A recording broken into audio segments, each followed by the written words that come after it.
شب برأت میں عبادت کرنا اچھی چیز ہے. آپ صلاۃ التوبہ پڑھیں، آپ صلاۃ الحاجت پڑھیں، آپ صلاۃ التسبیح پڑھیں، استغفار کریں، قرآن کریم کی تلاوت کریں، ویسے ہی اللہ تعالیٰ سے دعا مانگیں.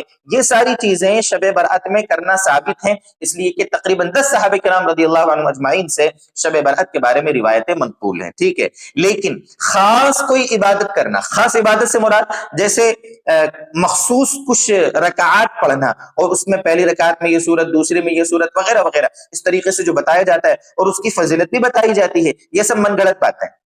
جو عبادتیں ہم کرتے ہیں انہی عبادتوں میں سے کوئی عبادت آپ اس رات کریں، الگ سے کوئی نئی عبادت اس میں نہ کریں.